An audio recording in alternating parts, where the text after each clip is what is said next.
بسم الله الرحمن الرحيم. واتخذ قوم موسى من بعده من حليهم عجلا جسدا له خوار ألم يروا أنه لا يكلمهم ولا يهديهم سبيلا اتخذوه وكانوا ظالمين. ولما سقط في أيديهم ورأوا أنهم قد ضلوا قالوا لئن لم يرحمنا ربنا ويغفر لنا لنكونن من الخاسرين. ولما رجع موسى إلى قومه غضبان أسفا قال بئس ما خلفتموني من بعدي أعجلتم أمر ربكم. وألقى الألواح وأخذ برأس أخيه يجره إليه قال ابن أم إن القوم استضعفوني وكادوا يقتلونني فلا تشمت بي الأعداء ولا تجعلني مع القوم الظالمين. قال رب اغفر لي ولأخي وأدخلنا في رحمتك وأنت أرحم الراحمين.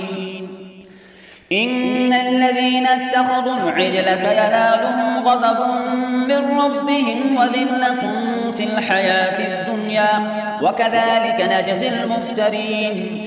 والذين عملوا السيئات ثم تابوا من بعدها وآمنوا إن ربك من بعدها لغفور رحيم. ولما سكت عن موسى الغضب أخذ الألواح وفي نسختها هدى ورحمة للذين هم لربهم يرهبون.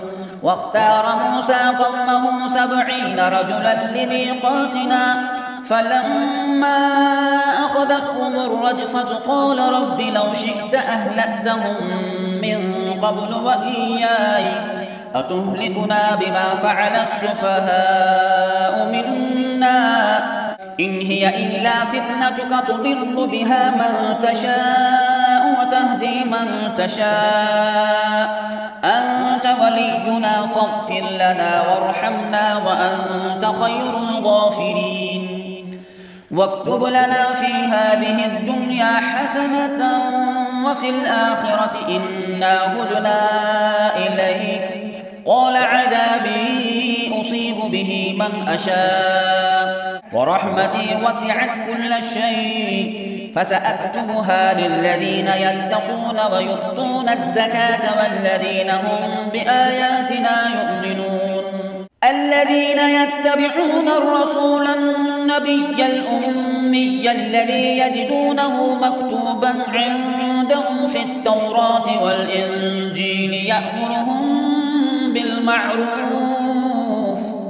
يأمرهم بالمعروف وينهاهم عن المنكر ويحل لهم الطيبات ويحرم عليهم الخبائث ويضع عنهم إصرهم والأغلال التي كانت عليهم. فالذين آمنوا به وعزروه ونصروه واتبعوا النور الذي أنزل معه أولئك